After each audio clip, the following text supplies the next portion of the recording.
4 quick points that we like to go over each and every time. The first is going to be the mute function. At the bottom left-hand corner of your Zoom window on your computer, you're going to see a little glyph that I always refer to as a potato in a wine glass. It's going to have the word mute under it. If you have not already done so, go ahead and click that so as to mute yourself. The reason we ask each and every participant to mute themselves during the Zoom meeting is that even if you are in a quiet room, the clattering of your keyboard, the setting down of your mug, the sipping of your coffee, which I know I have mine next to me over here, all of that comes through, and with 78 individuals searching things, taking notes, that can become quite noisy and interfere with the learning. So we ask that each and every one of you mute yourselves, and it looks like you have done so already, so thank you very much. The next item we'd like to touch upon is the video. Now, we obviously don't make a policy with regards to whether or not you share your video. That's going to be completely up to you guys, but you know, just be cognizant that whatever you are sharing is going to be and can be and will be observed by your colleagues. So just know what you're putting out into the world. In order to enable or disable your video, you're going to go over just to the right of your mute tile, and you're going to see a little camera glyph with start or stop video, that vernacular hovering right below it. Clicking it, of course, will disable it if you have not already done so. You can re-enable it by clicking it again. You'll know that these functions are either enabled or disabled by the presence of a red slash going through it. That, of course, marking that that function has been disabled. So yes, do with that what you will.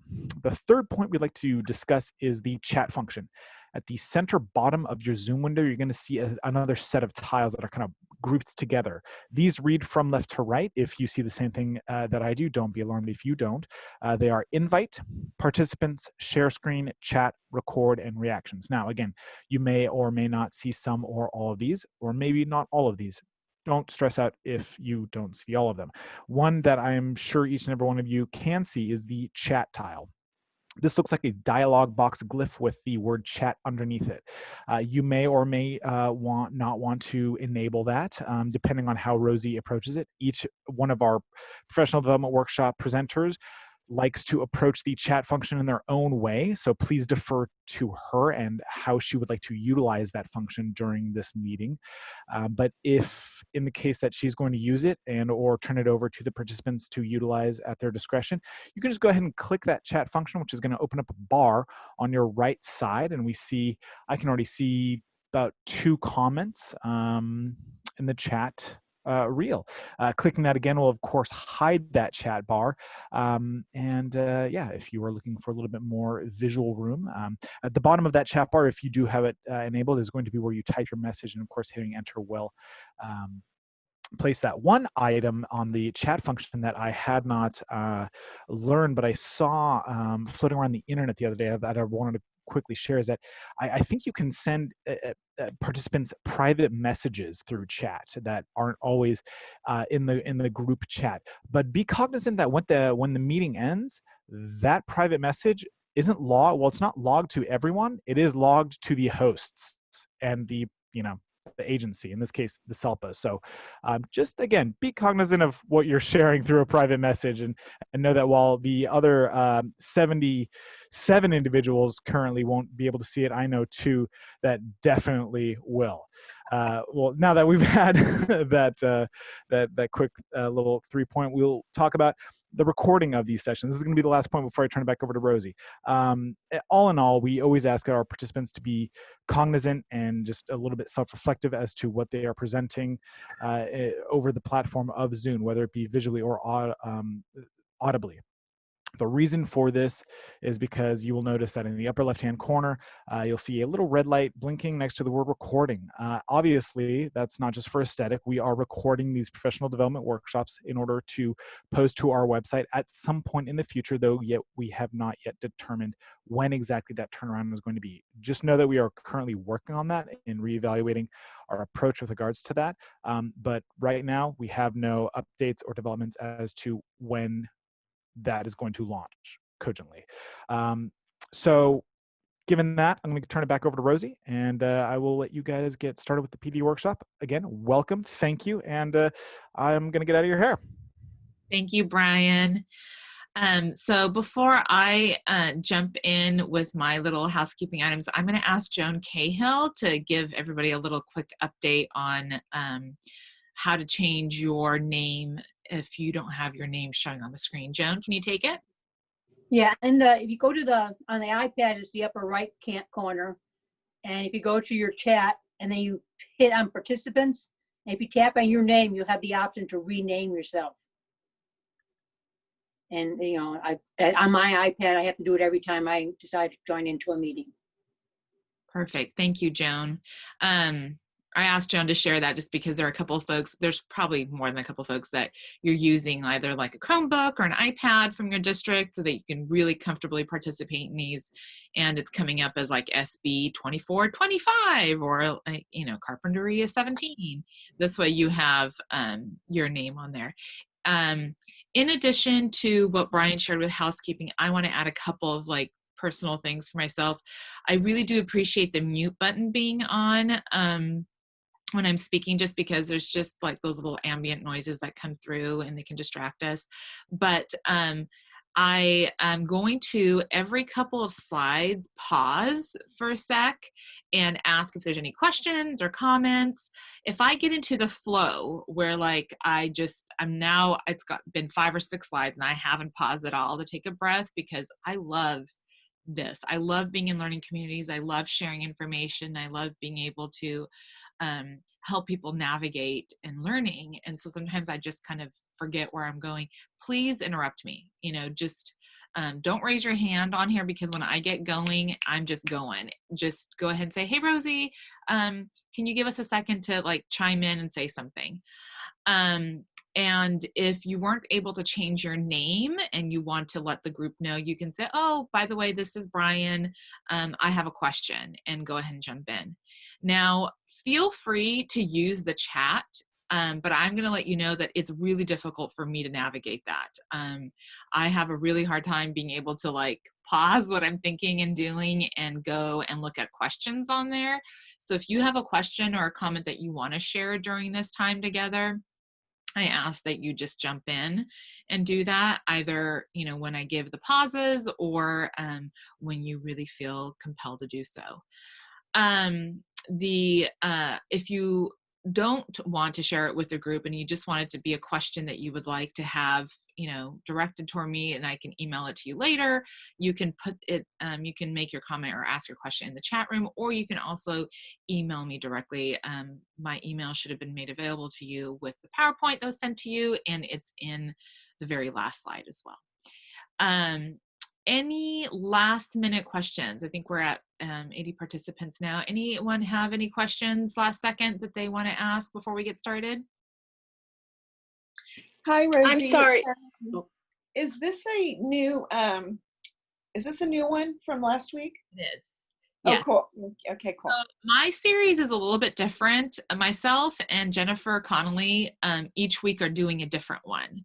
The rest of the presentations for this month in April for the rest of the presenters are a repeat. So, you know, the self-care one is the same one each week. This is a different one from last week. My presentations this month and next month always build on each other. You're going to hear similar pieces or similar words or similar topics, you know, in each presentation, but I'm going to be adding content. I'm going to be adding information. I'm going to be expanding what we're learning about. Now, don't freak out and be like, I didn't come to last week's and, you know, I'm not going to be able to keep up. These all can stand alone.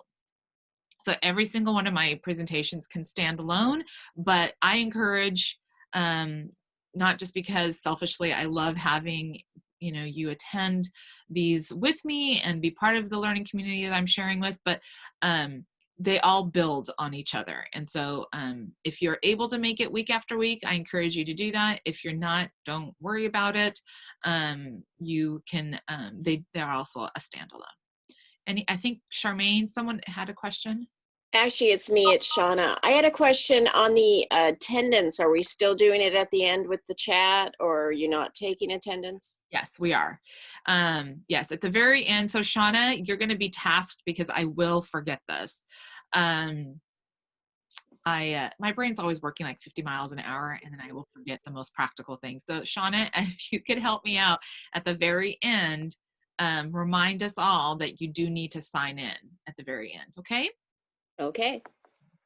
All right, so I'm going to share my screen with you, and I'm going to open up what we're doing. So one of the things that there's a couple things in my trainings that I like doing. One is I like recognizing that we are all in literally a handful of seconds now computer, Zoom, internet geniuses and experts. And I say that facetiously because we are all learning how to use this technology and this platform just like our students are. So there's going to be times where I'm going to have to like take an extra 5 seconds to like cue videos. So I apologize and I appreciate your patience, and just know that we can all be compassionate with ourselves and with each other, that we're learning a whole new skill set, a whole new language. So for today, the topic for our behavioral module today is helping students comply 101, tools for understanding our role as behavioral coaches. So this title, helping students comply, is completely tongue-in-cheek. And as we do the training together, you're going to see why. And I'm going to go into what our learning objectives are, what I'm hoping as a learning community we do today, and what my overall objective is in sharing this content with you. But before we do that, I want us to take 10, 15 seconds and think about something that we are grateful for at this moment. It could be something that happened yesterday. It could be something just right now, your warm cup of coffee. And I would love for a handful of people just to take a few seconds and unmute and share what they are grateful for. And it's staying healthy right now. Absolutely. Having a safe dwelling, feeling and comfortable. No commute. No, No commute. That's a good one. Saving gas money. Having peace of mind in the midst of what's going on with our world Safety. today. Getting my daughter home from college safely. oh, yay! The rain. Absolutely. Having a paycheck. Oh, amen. Good health. Yeah, for my job. Mm-hmm. Excellent leaders. Beautiful. Having a peace of mind in the midst of what's going on now. Very important. So I like doing this gratitude moment in all my trainings. This is a little segue, a little trailer for the May trainings where I'll go into the research of gratitude and what that does to our brain. But there is a strong scientific evidence that just spending 2 seconds and identifying something that you're grateful for really does change your brain chemistry, and it changes just the moment that you're breathing. And when you engage in this in a pattern, it becomes a way of helping build optimism, which is so important for our brain and our bodies.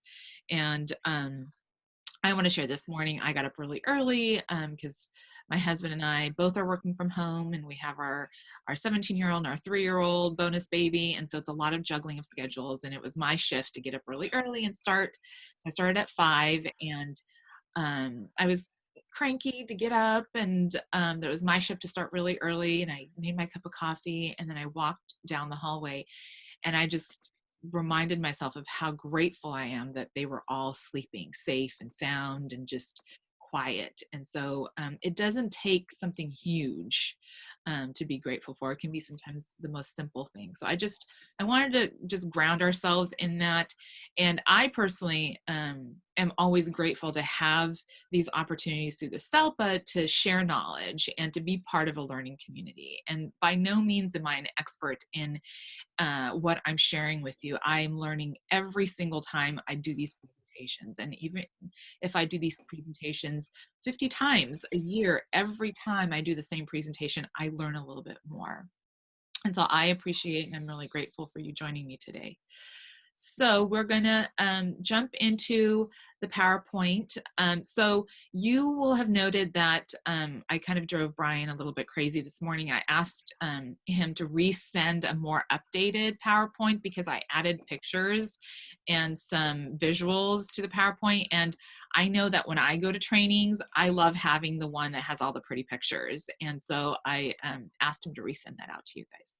So let's talk a little bit about our learning objectives. And so the first one is we want to understand more why. I want us to, hopefully, my intention is by the end of this training that you walk away with a little bit more understanding about why humans, so I'm not saying just students or children, but humans have behavioral issues. And I say humans because self-regulation, behavior regulation, emotional regulation, those aren't things that you just learn and you keep forever. So pretty much when you learn what 2 times 2 is, your brain encodes that and it's permanent, right? Unless you have like some kind of traumatic brain injury, you're not going to forget that 2 times 2 is 4. However, the amazing thing with self-regulation, emotional regulation, is that these are behaviors and habits that we have to constantly be practicing, and that you don't just permanently learn it and it's there forever. It ebbs and flows with time. And so I always say that it doesn't matter if you're 2, 22, or 102, we all are a work in progress with our behavior and with our self-regulation, our emotional wellness. And so I want us to be able to leave today with a little bit more understanding about how brain development, and then specifically today we're going to talk about mirror neurons. I'm going to spend quite a bit of time talking about what this is, because it's super important in our understanding of our own behavior, but then also it will change how we look at the way students are behaving and our role in how our students are able to de-escalate from their behavior. We're also going to spend some time talking about trauma and developmental trauma and how that impacts behavior. If you're able to ever attend any of the trainings that the SELPA offers on trauma-informed care and developmental trauma impact on learning, I really encourage you to do that. And then I also want us to hopefully walk away with a little bit more understanding about the concepts related to co-regulation and then the neurobiological cycle of behavior. So for each of my trainings, I'm a very visual learner. I learn in chunks. And so, and I learn in creating narratives for myself. So last week we talked about how narratives are default narratives that we have about behavior really impact how we perceive our students' behaviors and how we perceive behavior in others, period. And so I want us today to remember that like our default settings about behavior aren't probably the most scientifically validated and up-to-date ways of thinking about behavior. And so I want to share 2 images and quotes from people that were very powerful in my own behavioral training, and that I think that will ground us for the rest of the talk today. So I probably came across this Frederick Douglass quote as an undergrad, so over 20 plus years ago. And it was, "It's easier to build strong children than to repair broken men." And so nod for me, because I can see, I don't need to hear you, but nod for me if you think that makes sense. That it is much easier to build strong children than to repair broken men. And the truth in that lies that if we think about our behaviors as adults and the habits that we want to change, it's very difficult to change our bad habits as grown-ups. And so this is why it's so important to be building stronger children who don't develop those bad habits, but that have more adaptive ways of coping and managing their behavior. The second one is a Maya Angelou quote, and it says, "Do the best you can until you know better. Then when you know better, do better." I included this one because a lot of times as educators in whatever role we're serving, whether it be the teacher, the behavior specialist, the school psychologist, the paraprofessional, the site administrator, the lunch lady, whatever, the yard duty, supervisee, we're all educators and we're all part of the village that's helping educate our children. And so a lot of times as educators, but as human beings, and those of us who are parents, we're really good at doing this. We will shame ourselves and we will really beat ourselves down for not having known certain things. I know that the way that I am raising my three-year-old bonus baby is very different than the way that I initially raised my 17-year-old. And a lot of times I will get this cycle of shame and like, oh, I wish I would have known this and messed him up. If mute. Gosh darn it. Just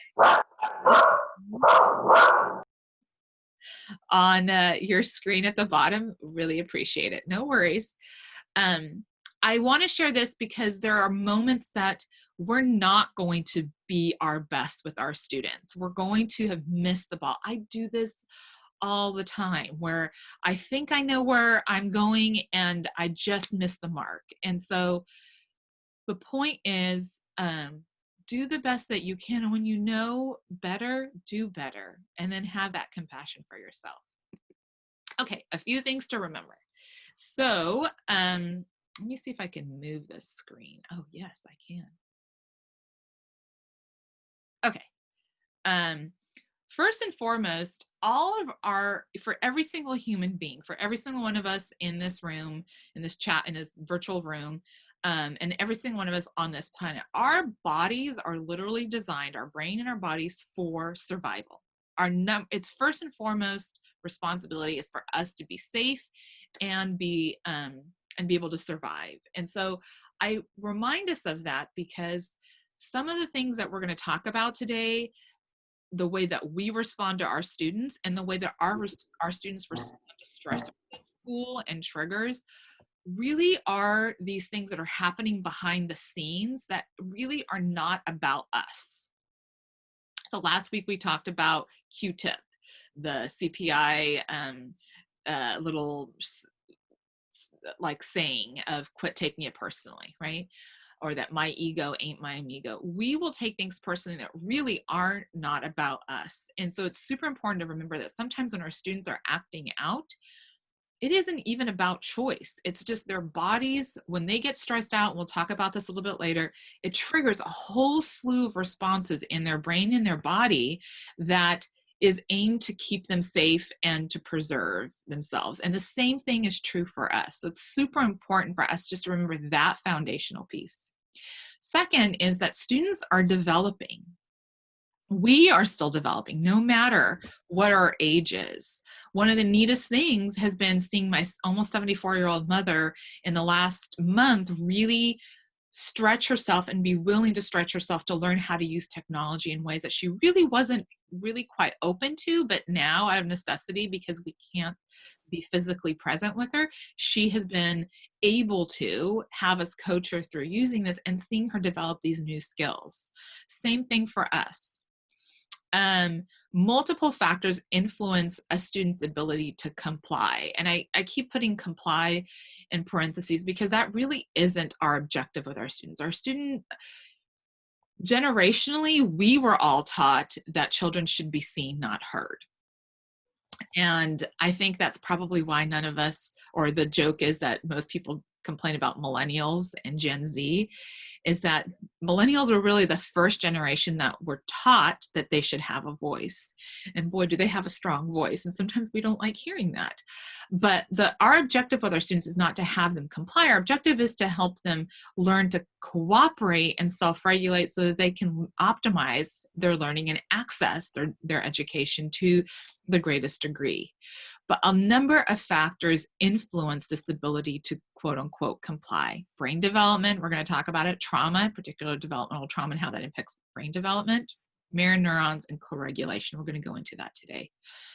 And then genuine compliance comes from connection, not fear. So take 10 seconds and think of your favorite teacher in all of your schooling, whether it be preschool, elementary school, junior high, high school, college, maybe catechism or Hebrew school. Think of a teacher in your life and think about what's the thing that you liked most about them. And then I'd like 2 or 3 people to share that, please.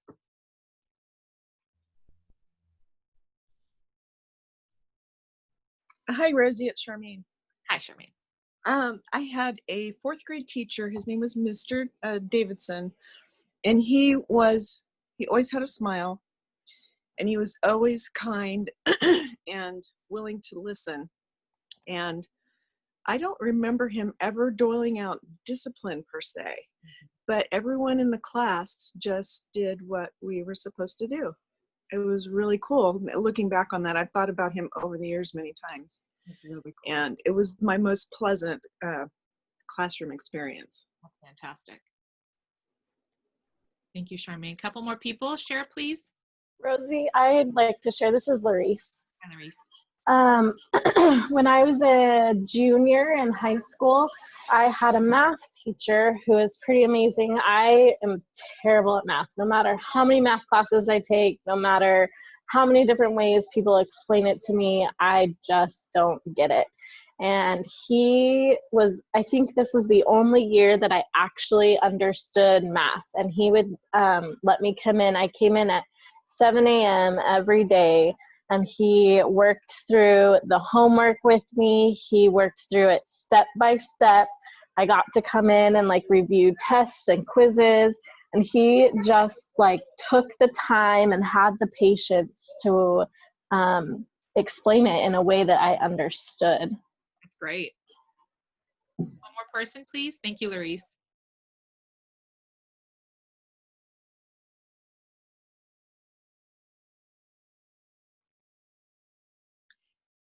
This is Joan. I guess junior college, I had a professor, Dr. Davis.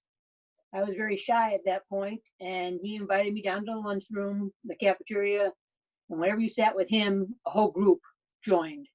So I came out of my shyness and was more familiar with a lot of other classes and students on campus that I normally shied away from. So I remember that as coming out of my shell a little bit. Very cool. And so thank you for the 3 of you for sharing. And I want everyone else to be reflecting, because when you guys think of that favorite teacher, that teacher that really always stands out in your mind, that the common factor in all of those descriptions and research in this has shown it is that it's connection. So genuine compliance and growth and movement in a forward manner comes from connection, not fear. Okay, so that's why it's so important to build connection with our students and not have them blindly obey out of fear, because that is where learning, and that is where growth, and that is where connection. Maya Angelou has this great quote as well, that you forget what people say to you, but you never forget how people made you feel. And that is completely true. And in those 3 examples, all 3 of you felt connected and accepted and respected and treated with dignity and compassion. So you felt connected to that teacher. We have to remember compassion for ourselves as well as for our students. Towards the end of today, I'm going to share a video by Dr. Dan Siegel about why compassion is so important, and that in order to have compassion for others, we really need to start with compassion for ourselves. And this time that we're living through, this is more timely than ever that we have compassion for ourselves, and that we just recognize that everybody, including us, are just doing the best that we can. And then students struggling does not mean that we are failing. I'm going to talk a little bit about this when we get to another slide. Okay, how do I move this? Okay, so before jumping into the next slide, I want to talk a little bit about developmental trauma and what this does. So this triangles, in this slide, you see two triangles. You see what the triangle for the typical development happens. So if you are just born into a body that genetically everything is working the way it should be working, and you're born into an environment that is loving and attached and caring and secure and supportive and safe, this is really like when everything is supposed to happen the way it's supposed to in an optimal, loving, safe way. This is really kind of how our brain is spent, right? The time that our developing brain is spent. Very little of it is spent on survival. And then it's spent on regulation, social emotional development, and then cognition, right? When you are experiencing trauma, especially repeated chronic, and it doesn't have to be like capital T trauma, like where you're seeing people be killed every day, like where you're in a war-torn area, but even the low-grade, lowercase t of constant conflict or multiple people babysitting you constantly because mom and dad are working, 12 different jobs just to be able to pay rent and put food on the table. All of those small traumas can really exacerbate and negatively impact brain development, and it can turn this triangle upside down, where the majority of the time your brain chemistry, your neurobiology is spent on just trying to stay in that survival mode and that self-regulation. And very little of it is spent on developing the parts of the brain that are really the areas that we all enjoy seeing in people. When we think of kids who are easygoing and follow directions and are able to make good judgment, it's because they've had the privilege of being in a body and a brain and an environment that is conducive to them growing a lot in their cognitive and their social emotional area. When you have a lot of other factors that we're going to talk about today and in another series by my other colleagues, everything gets turned around, and the most of your brain activity and body activity is in that survival mode, and nothing really good, none of the behaviors that as grown-ups we like to see in students come out of that. Our students who are stuck in this developmental area of survival are the students that have difficulty with their impulse management and making good judgments, being able to tolerate delays, being able to work through hard things. And they have those big outbursts, or they have those internal outbursts where they're anxious and they're refusing to go to school, or where they withdraw, they're depressed, and bottom line is living in this section of the triangle does not lead for optimal health. It does not lead to optimal learning in our school environment, okay? So before I jump into the big secret, I'm reminding myself, any questions or comments at this point?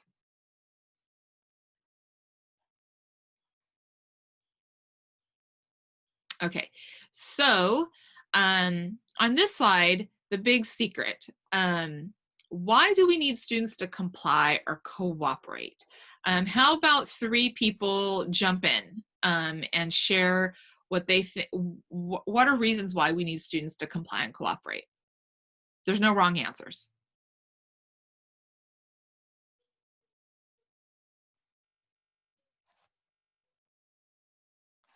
Hi, Rosie. This is Becky.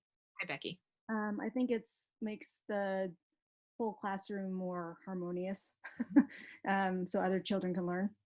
Absolutely.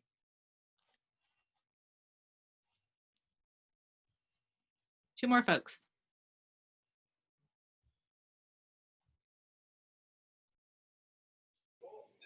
Hi, this is Perlita. So that it enhances their learning. Fantastic. Hey, this is Vanessa. Safety. Safety. Beautiful. So if we were all together in a room, I usually would have a big whiteboard, a big piece of white paper, and we would write a litany of reasons, right? So this list, there really isn't a wrong answer. The bottom line is that, we want students to learn, to cooperate and comply because we want them to be able to learn, right? But when I had I drive basically for a living. I drive about 1,500 miles across the SELPA or Santa Barbara County, going to all my different sites each month. And so I spend a lot of time listening to podcasts and kind of just thinking and running things in my mind. And one of the days I was driving, I had this image. I was replaying an image of a situation that happened in the classrooms, and what came to me, it struck to me, is that yes, all of these reasons that you guys shared and all the other additional ones that everyone I'm sure can think of are true, but at the end of the day, the big secret about why we as grown-ups need students to cooperate and comply is because it's about us. When our students aren't complying and cooperating, we're not able to do our job. We're not able to instruct, we're not able to get through our lessons, we're not able to have our students be able to access their education, we're not able to keep our classroom safe, we're not able to keep students engaged, we're not able to keep learning going. And the reality is, if our students aren't being cooperative and aren't complying, it doesn't mean we're failing. So whenever I have an opportunity to speak to administrators, I usually get a handful of times a year, my soapbox is to remind them that when they see students, quote unquote, misbehaving and struggling, that doesn't mean that their staff don't know what they're doing or that their staff aren't doing a good job. One of our adult default settings when our students are struggling is, I need you to pull it together, because it's going to make everyone think that I don't know how to teach you. It's going to make you think, my colleagues, my principal, the school psychologist, the parents, question my ability to teach and support. And so it's really important that when we have students that are struggling, that we remember it has nothing to do with us. We take that deep breath and we recognize that when students are struggling, it's a signal that there's a need that's not being met. But then we also have to remind ourselves and our colleagues that we see them trying to reach their kids, that we see them, because everyone, no matter what fancy initials you have behind your name, how much training you have in behavior management, we all go into that place, oh my goodness, they're going to think I don't know what I'm doing. Everyone does that. I live in the world of behavior, and I swear to you, at least once a quarter, I'm coaching a team and it's an epic situation, and that's when the special ed director walks in. And I'm thinking, why in the world don't you come and visit when everything is going beautiful and you can see how the team is working beautifully together?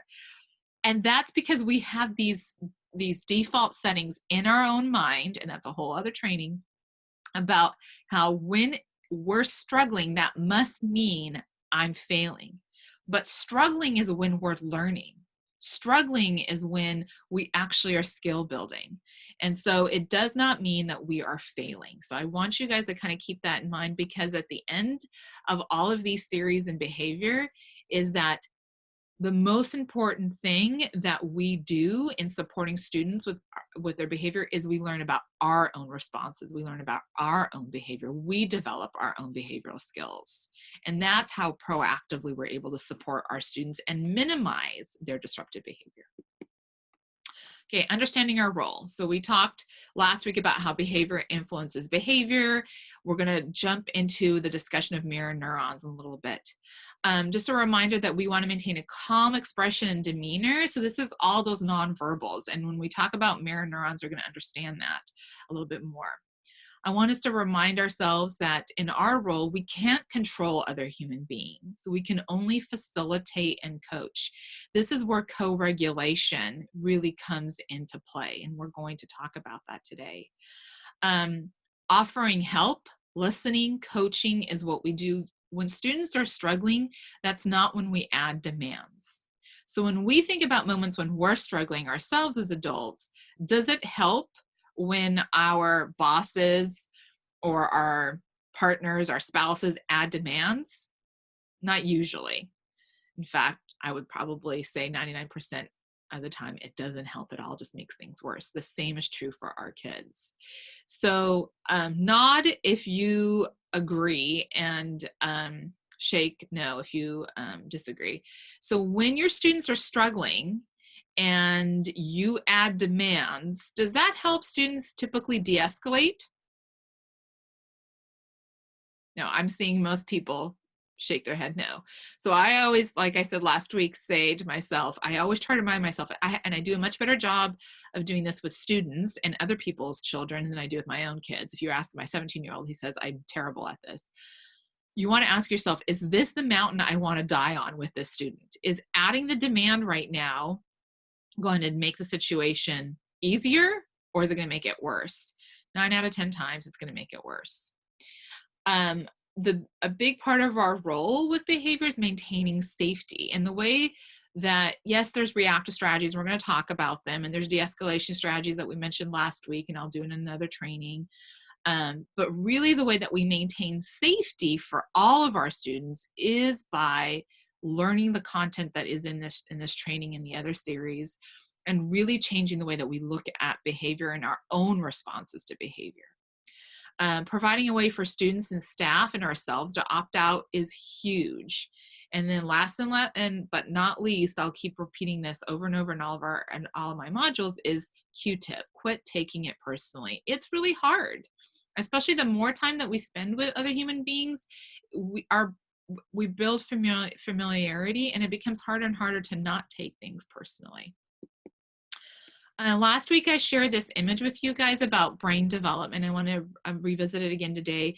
And the whole takeaway is that behavior is not just something that students wake up one day and know how to do. It literally is systematic. It takes direct instruction and time. And so these images are just showing the level of connectivity that is in the brain and how that impacts behavior.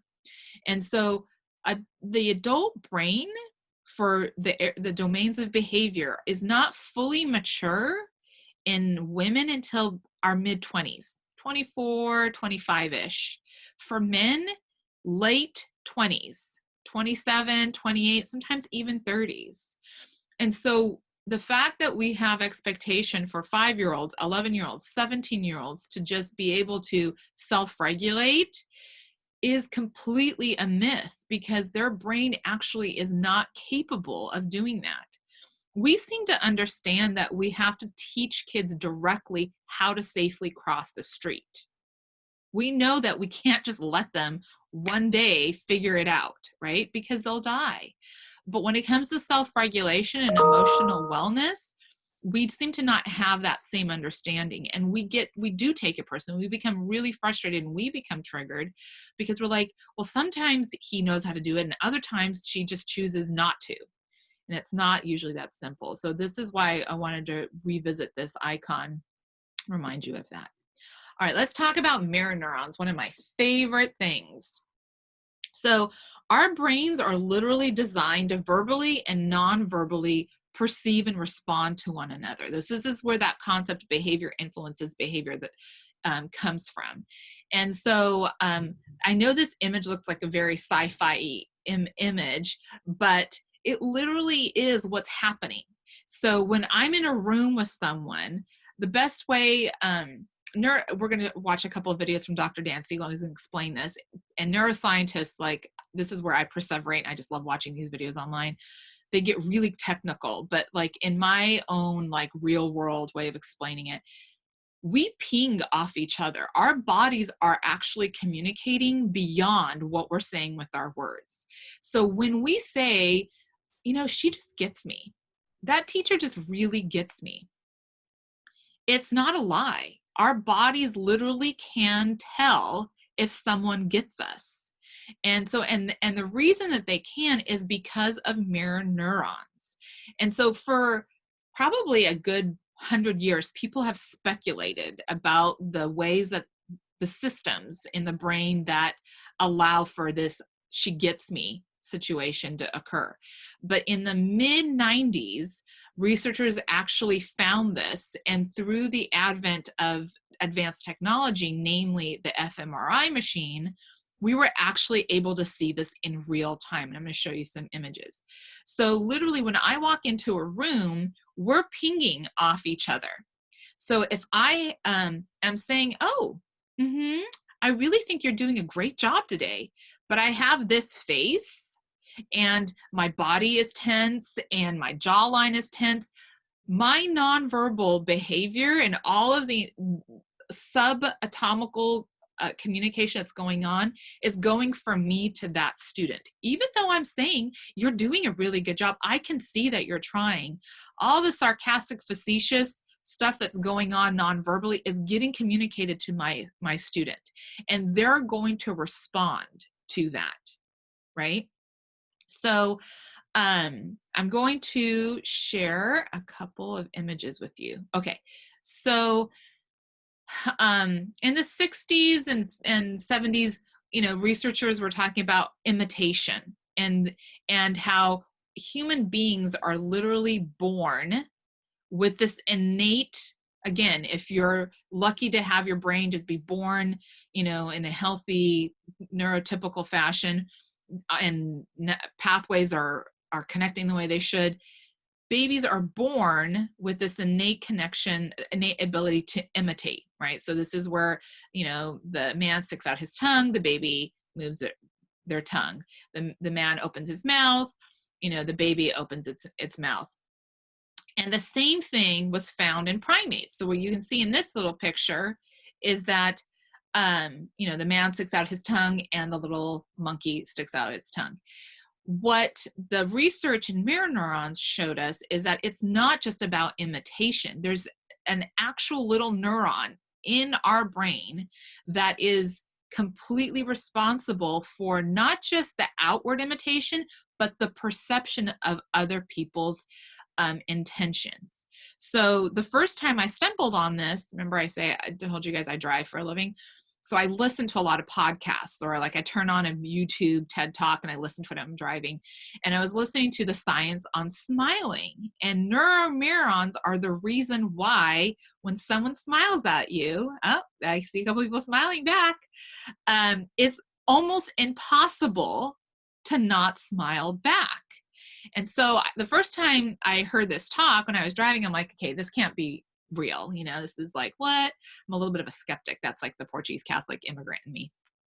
And so I decided to do my own little experiment. And so every time I was at a red light, there's social norms. And one of the social norms when you're driving is you typically don't look at the driver next to you. Like we all no one's ever told us that, but we just all know that social norm. So I'm like, okay, I'm going to do a little experiment. So every time I get to a red light, I'm going to look over and I'm going to smile at the person and see if this is actually true.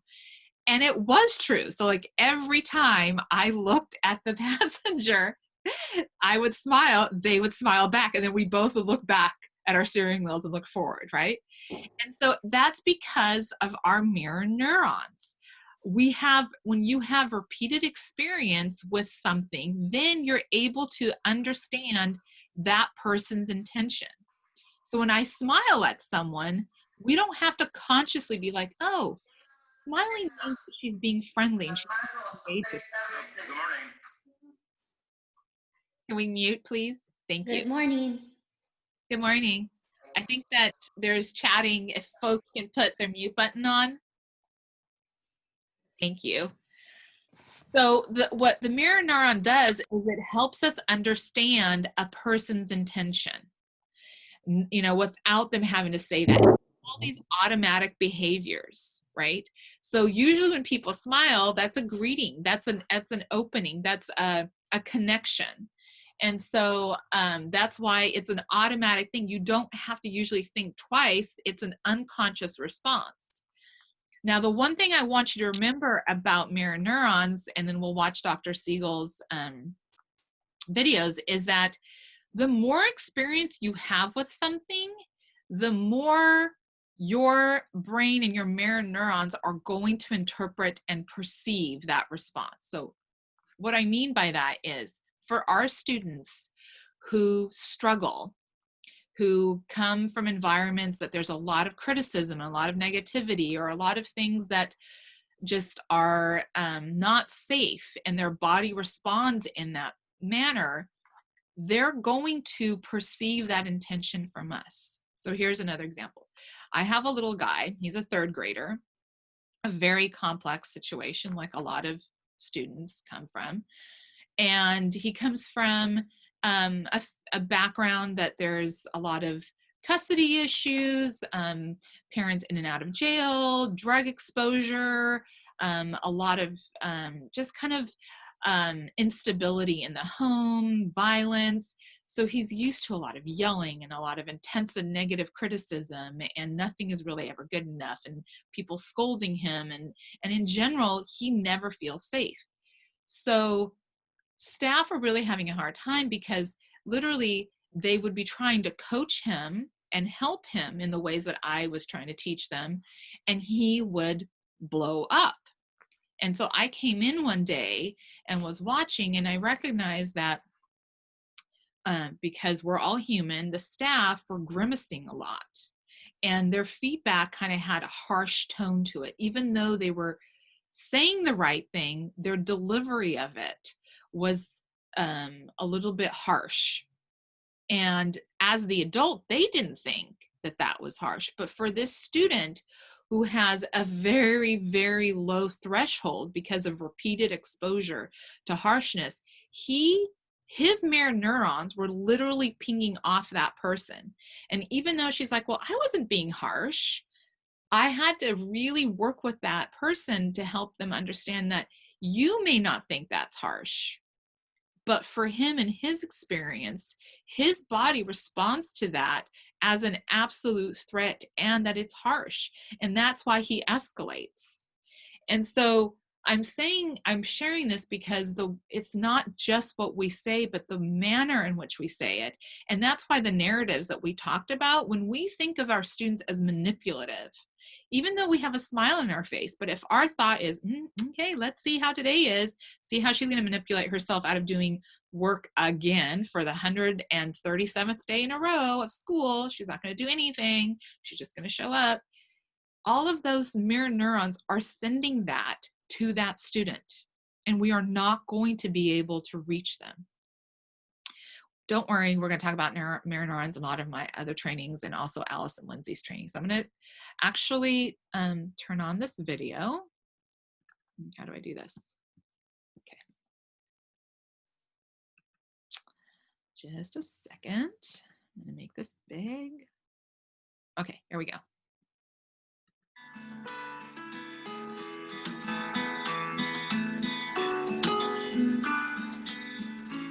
So mirror neurons are a discovery that changed the way we understand how one human being comprehends the internal world or the intention of the other.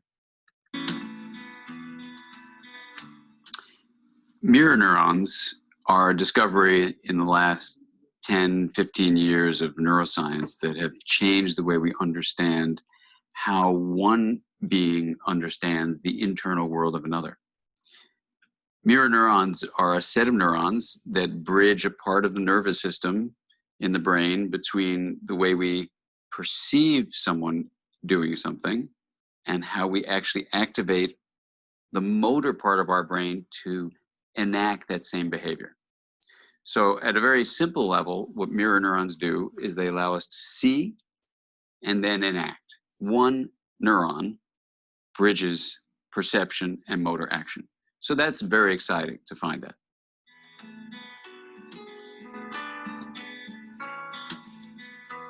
Okay, so now I'm going to do the next one. Hold on just a sec. I'm going to pause that one.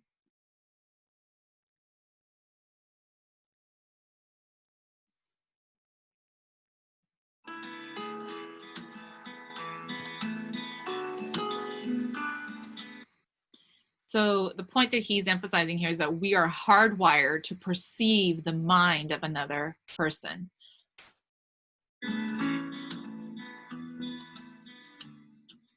But when you look at the details of how these neurons, the system of mirror neurons, how it works, then the exciting discoveries unfold. So if I were studying your mirror neurons, what would happen is if I did an action that was just totally random, your mirror neurons would not fire. If I did an action which had kind of repetition to it even, you may not be able to figure out what I was intending to do after just one or two repetitions. But if I were to take an object that would signify to you what I was trying to do, like this bottle of water, just notice what your feeling is.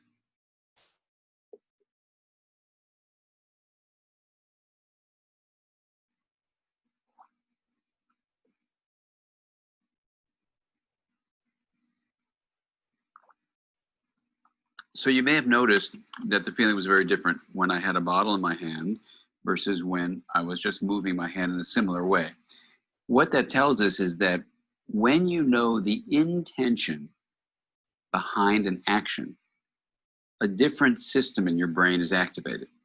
We now know that that system involves the mirror neurons and other areas of the brain, so that what you do is you follow a sequence of action. And when you can predict that sequence, you can determine what the implication of that sequence is. So when I have a bottle in my hand, you know I will continue to drink like this, not toss it at you, for example. That ability to understand the sensory implications, that is what you're going to see, of the motor actions that you're perceiving, allows you to create a map in the mind, if you will, that's correlated with neural firing patterns in this mirror neuron superior temporal area complex that creates a neural representation, a neural map of my intention in your head. In other words, beyond just seeing behavior, we see the intention beneath the behavior from the very beginning. Now, that's how we create the human capacity to imitate behavior.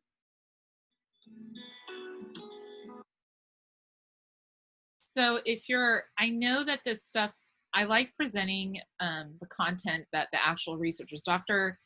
Dan Siegel is the director of the MindSight Institute at UCLA, and he has really changed the way that we look at child development. And so the whole brain child and no drama discipline, if you during this time are really wanting to learn a little bit more, I highly recommend that you consider reading, getting those in the library through like digital subscriptions. So I know it gets a little bit sometimes like too scientific-y and too like heady, but I'm going to explain to you a little bit more about the mirror neurons. This set of fMRI scans are from the same person. So this is them. I'm going to go ahead and stop the poll. I hope everyone is I think lost my audio. You lost your audio. If you lost your audio, you might have to like sign out and then re-sign in, and they'll give you the option. But if everyone else can just mute, that would be lovely. Thank you. So these brain images are images from the same person. So they're under an fMRI machine, and they were asked to do something. In this situation, they were asked to reach for something. So I am in an fMRI machine, and I'm asked to reach for an object. And this is how the brain lights up, right? These are the areas and the different, angles of the brain lights up. In this set of images, the person is just watching someone else reach. So you literally see that the same areas of the brain are lighting up. This is what allows us to understand someone's intent. So the takeaway of this is you have to really work hard at building relationships with your students, even when they drive you bananas, especially when they're driving you bananas, and especially when they're the students that are really struggling behaviorally. Because even though you may say with a smile, "Hi, I'm glad to see you today," if you really aren't being attentive and mindful of what your perceptions about that student or what your intentions, your mirror neurons are going to be sending subatomical communication that student is going to understand. Right? And if that student is exposed to a lot of negativity in their life, when you demonstrate negativity, they are going to explode. If that student is constantly being literally verbally ripped apart at home, and we give them negative feedback on a constant basis, they're going to fall apart because they have such repeated experience in their brain development that I have to shut down. I have to go into fight or flight or freeze when these certain things happen. And when they happen at school, they're going to respond. And so the whole point of me sharing this with you, and we're going to talk about more of this in the next trainings I do, is that, again, we sometimes try to make things very black and white and very simple and say kids just are choosing to misbehave, that he's just being manipulative. And it really isn't that simple. There are things going on that our naked eye cannot see and understand. But if we start understanding this, then we look at our students with much more compassion. So when I started learning this information as a BCBA, it really changed the way and the functions of the behaviors that I was working, the way that I would look at the functions in my students. And it changed the way that I looked at how to do intervention and how to support them. Okay. Any questions about this? I know there's probably like 50 million questions, but 3 questions.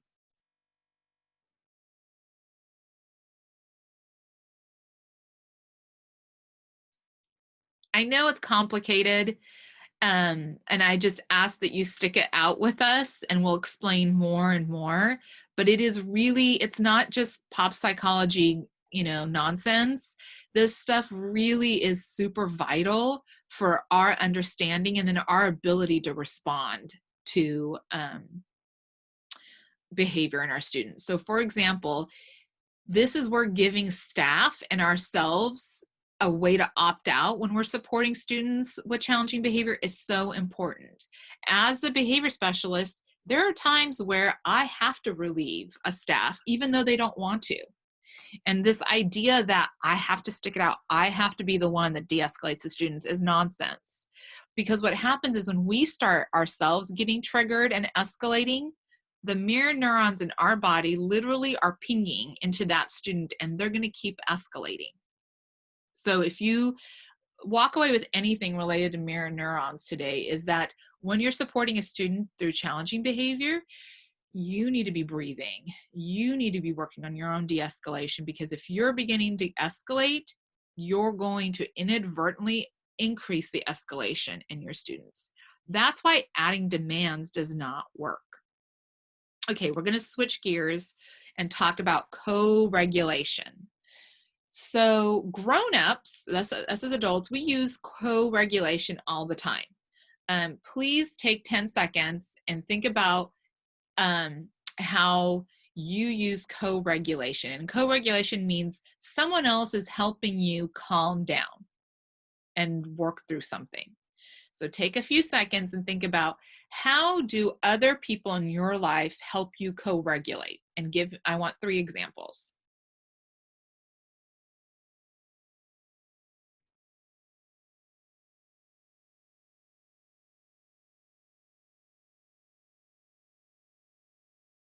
Okay, who has an example for me? By offering positive input. Exactly.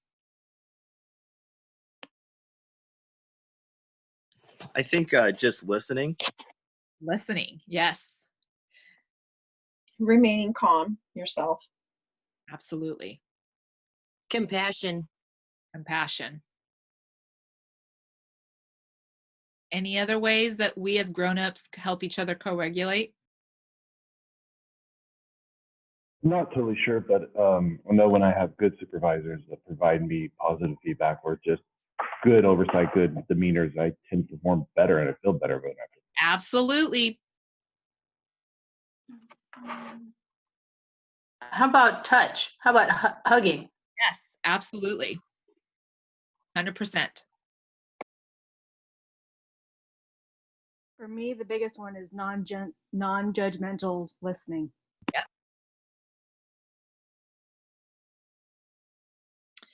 I always think of us as grown-ups and co-regulation as phoning a friend, right? when we get upset, and now that, you know, we have smartphones, we text. So something negative happens, we will text our friend, I can't believe what he just said to me. Do you know what happened? So we phone a friend, our partner, our mother, our brother, our friend, our coworker, and we co-regulate that way. Co-regulation is this beautiful thing that is so critical in human development. But before I jump into talking about that, I actually want to show, based on what Nelson and Becky shared, I want to show this video right now because it's perfect timing. For those of you who've done trainings with me, I apologize, but this is such a brilliant ad. It's just, there's all this pressure, you know? And sometimes it feels like it's right up on me and I can just feel it, like literally feel it in my head, and it's relentless. And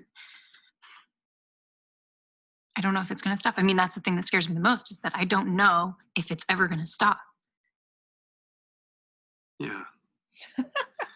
Well, you do have a nail in your head. It is not about the nail. Are you sure? Because, I mean, I'll bet if we got that out of there. Stop trying to fix it. No, I'm not trying to fix it. I'm just pointing out that maybe the nail is causing. You always do this. You always try to fix things when what I really need is for you to just listen. No, see, I don't think that is what you need. I think what you need is to get the nail See, you're out. not even listening now. Okay, fine. I will listen. Fine. It's just, sometimes it's like there's this achy, I don't know what it is. And I'm not sleeping very well at all. And all my sweaters are snagged. I mean, all of them. That sounds really hard. It is. Thank you. Ow! Oh, come on. If you would just. Don't. Try to see things my way. Do I have to keep on talking till I can't go on? I don't even know what this commercial is about, but it's brilliant. And it's the whole point of what several of you guys shared, which is sometimes as adults, when we're co-regulating, we don't want a solution. We want someone to non-judgmentally and attentively listen to us vent, right? So like, my husband is also a behavior specialist, and he's a guy, and men are more, you know, socialized and default with like wanting to fix. And I really had to teach him that sometimes when I'm venting, I don't want you to give me solutions. I just want you to listen. And so literally a couple nights ago, he's like, okay, so do you just want me to listen right now? Or are you wanting me to like be a thought partner? And I'm like, I love that. No, I just want you to listen. I just need to vent, because then I'll feel better, and then I'll be able to be regulated. So co-regulation is really a critical component that, again, if we're lucky to have been born with parents who were super attuned to us, then it really already set our brain in motion in the right direction. So co-regulation is imperative at birth, especially those first 6 to 9 months. So this is why it was actually very fascinating to me when the difference between my birth experience with my 17-year-old, my older kids, and my bonus baby.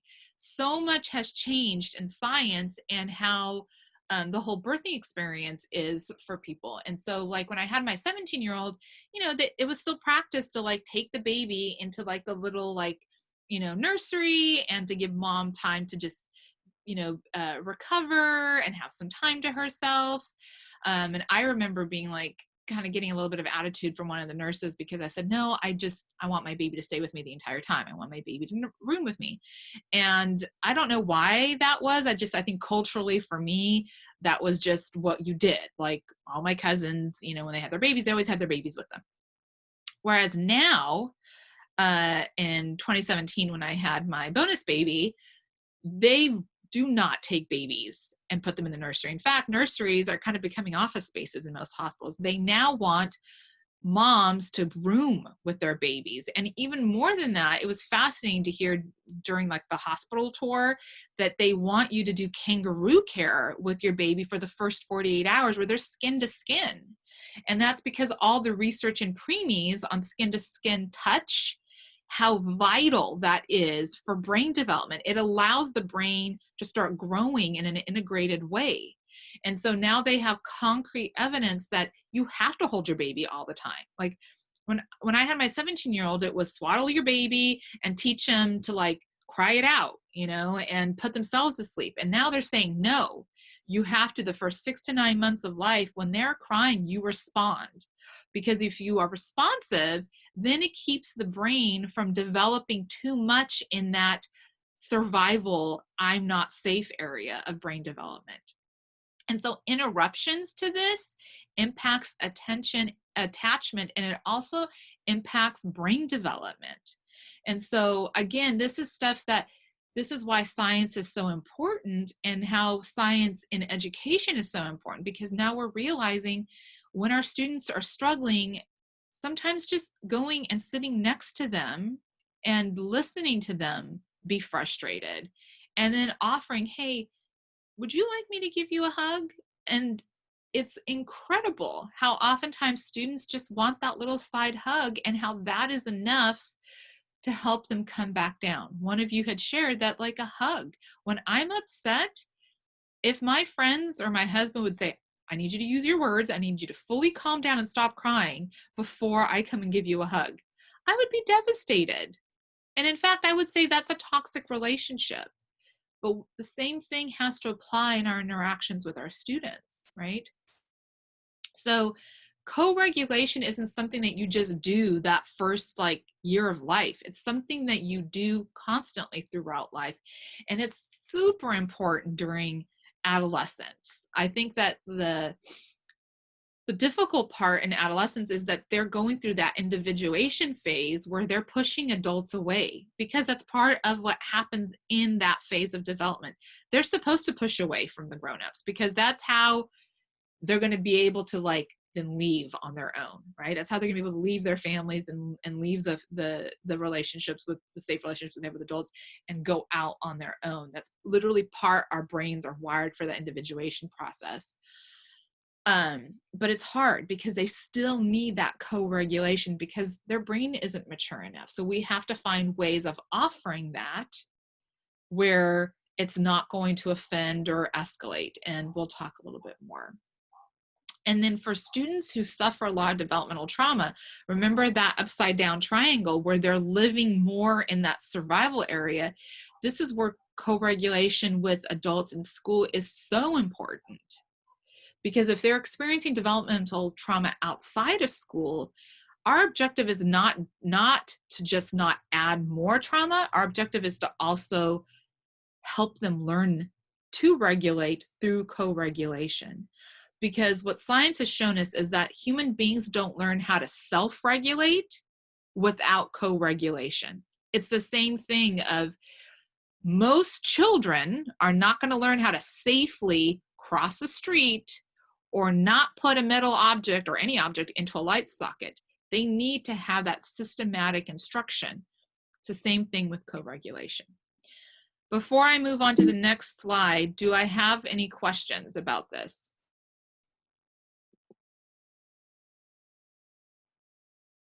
No, but you're doing a great job. Thank you. I really appreciate that.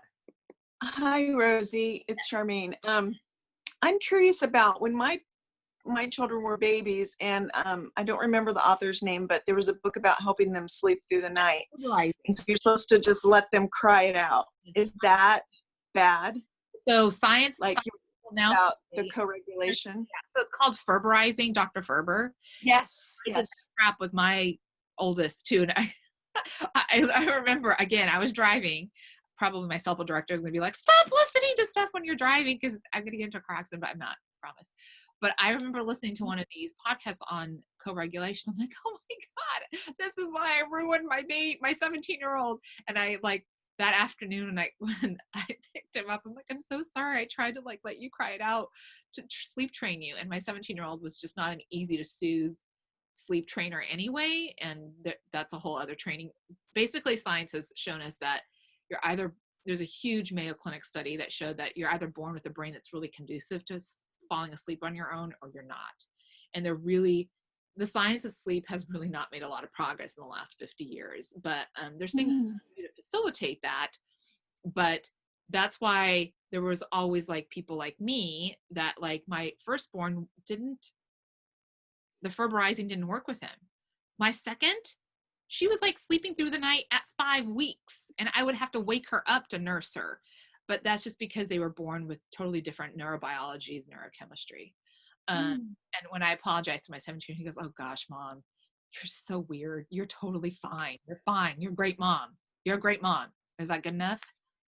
I was like, okay, thank you. For the moment it is. Okay, I want to give you guys some examples of co-regulation, or just regulation, and then the different stages. And this will hopefully be a trailer for you to come back to these trainings. So self-regulation, there's an example right here. If I don't understand what the question means, maybe I will ask someone to explain this part of the assignment. So this is how we're self-regulating, the stuff that kind of goes on in our mind. Or, okay, I'm starting to get overwhelmed. Maybe I should take a break for a little bit and go, do some movement. Co-regulation is I'm helping as the adult, I'm coaching your regulation, or as with my student, I'm coaching that. So it looks like you're doing something different than the rest of us. Are you sure you have the same idea about what we're supposed to be doing? Right? So there's no judgment. Or isn't the idea to, and like kind of leading them, opening a question to see, if we can support that.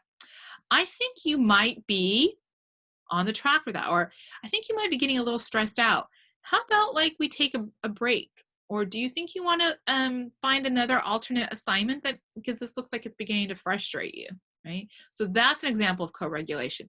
Then there's this whole other level of shared regulation, which teachers do all the time. So again, we do this stuff all the time. We just don't have the scientific terms for that. So like every time I'm learning something, I'm like, oh my gosh, yeah, we're doing this. We just have to learn what it means. And then we have to be consciously and mindful aware of applying it more consistently. So shared regulation, an example is, hey guys, what are we trying to accomplish here? Okay, maybe our first interpretation was a little too simplistic. Or, hey guys, I feel like we're all getting a little overwhelmed. Hey everybody, seems like this is getting a little bit tense. What can we do to like reduce that a little bit? What if we try to, right? So it goes from our own self-regulation to co-regulation, we're helping someone else to regulate, to shared regulation, we're all together, coming together to self-regulate as a group, okay? All right, any other questions or comments or ideas about co-regulation? Again, this is a new term that I want you to walk away with. It's gonna be in all the other follow-up trainings. In May, Allison, Lindsay, and I are going to be doing a bunch of trainings related to this, but this article right here is fantastic. You can Google it and find a PDF online and read a little bit about it. Any other comments or questions about co-regulation before we go on to the next topic?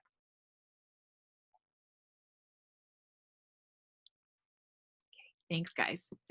Okay, so let's talk about the neurobiological cycle of behavior. So again, the reason that I'm sharing this, and I'm sharing this little fancy diagram, is because in our attempt to try to make sense of our world as educators and make sense of our students' behaviors, we oversimplify things that are actually more complex.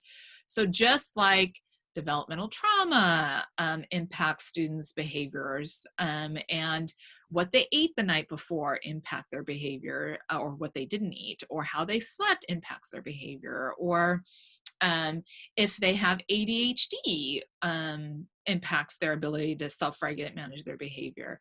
Mirror neurons impact their ability to manage their behavior. There is a neurobiological cycle to behavior, and it's invisible, and it's really important for us to remember so that we don't just think that students have 100% control and 100% choice over their behavior.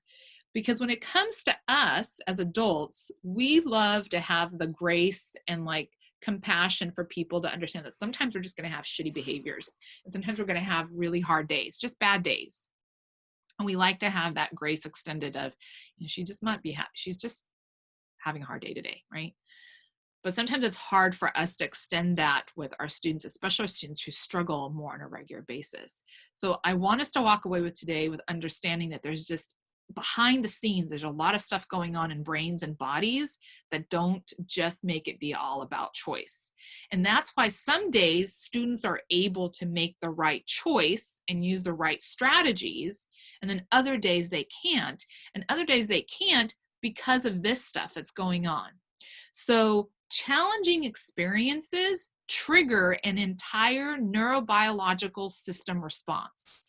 So in this diagram, you see that like when the body and the brain are perceiving stressors, it literally is making all these different systems, the neuroendocrine system, the autonomic system, the immunological system, and I don't even know how to pronounce this word, cytokine system, to activate. And the takeaway is that when we get stressed out, our neurobiological system activates, and that's why sometimes it's hard to come back from getting triggered on in a quick way.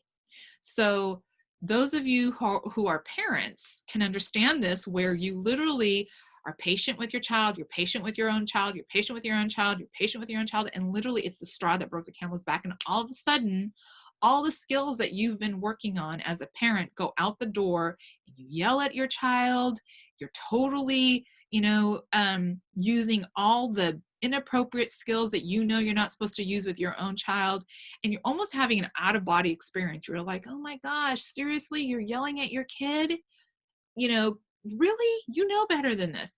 That's because this system in our body has been triggered. And that's why in a little bit, we're going to talk about how when we teach coping skills, we can't teach them when we're triggered. We have to practice them when we are calm, right? Okay. So childhood brain and stress. So the whole point of this diagram is that every time students experience stress, it makes this whole entire system of neurochemistry activate in their body.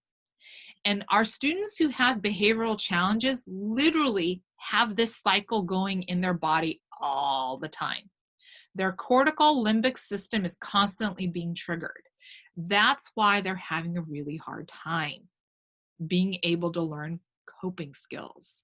Because when we are triggered and we trigger this entire neurobiological reaction in our body, we don't really ever return to a baseline of 0.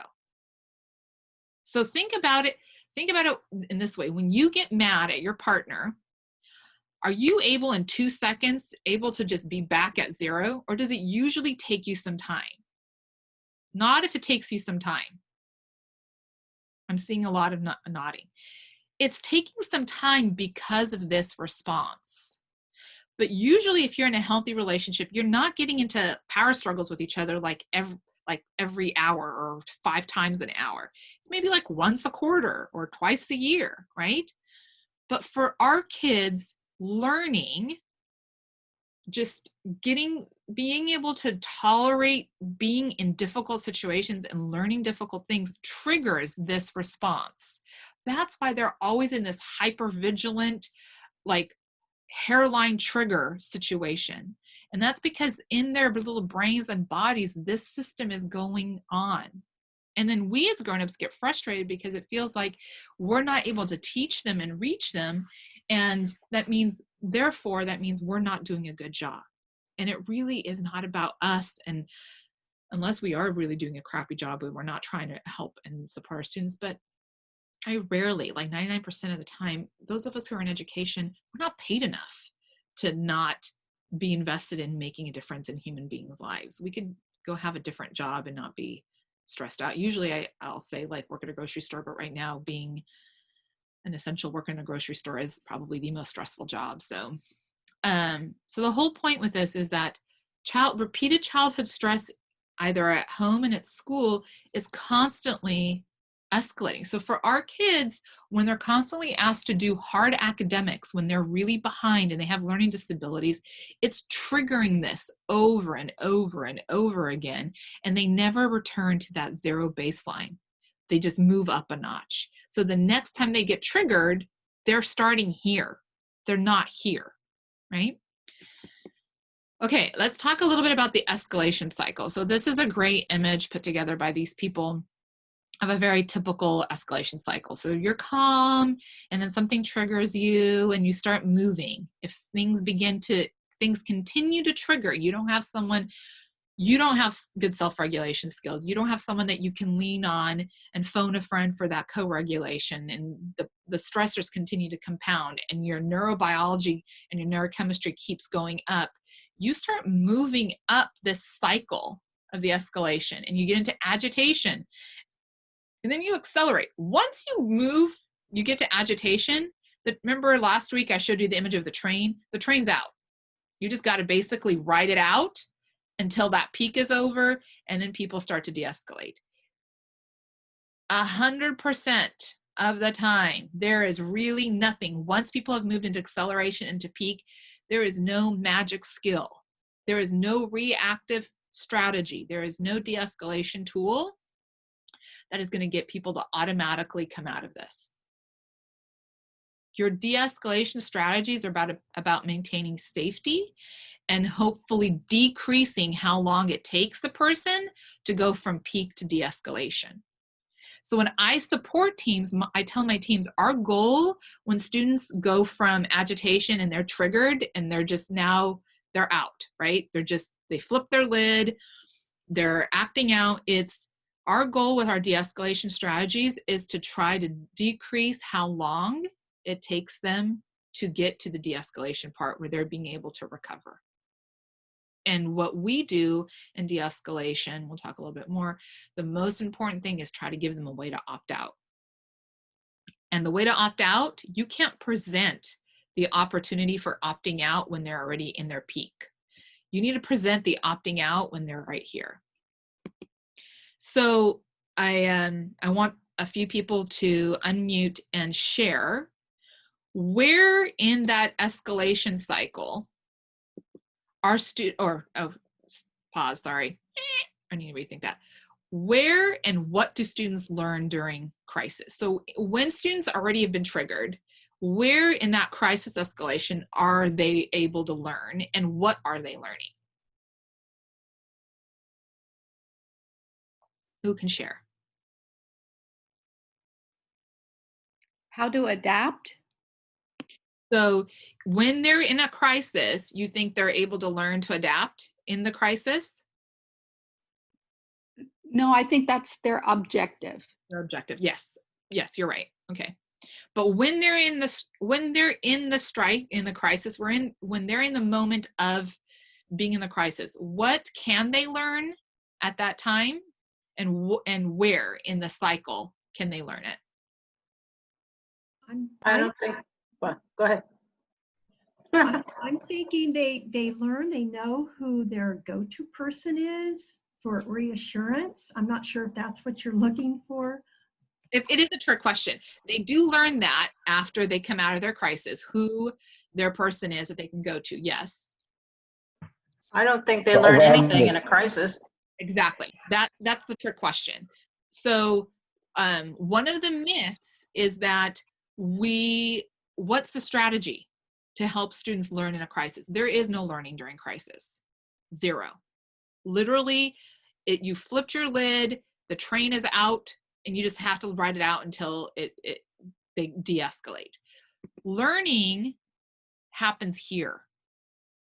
So this is why when last week I said, in 15 years, education is going to look completely different. Because we used to think of children and teaching and education as just academics. That, emotional wellness and self-regulation is supposed to be done at home. Well, that's bogus, because as a human being is a whole human being. And learning academics is hard. It's absolutely hard. Larice shared earlier about how she struggles so much with math. That was me. It's probably why Larice and I both are behavior specialists, right? Instead of like, you know, making big money in science. So it's hard. And if you aren't born with the genetic good luck of having a body that self-regulates, and then you have the also good fortune of having adults in your life that train up these skills in you, we really in education have been teaching children in a fragmented way. And so our understanding of mental health and our understanding of brain development, that if Larice and I had grown up in an educational system that understood what it means to teach the whole child, we probably would have had a very different growth mindset about math than we did in our experience. And that's why in 15 years, education is going to look completely different. So the only time that we really can teach coping skills and self-regulation is when students are calm. That's why we're now in schools, more and more schools are moving towards having social emotional instruction on a daily basis. That's why Second, you know, Step or School Connect or Mind Up, oh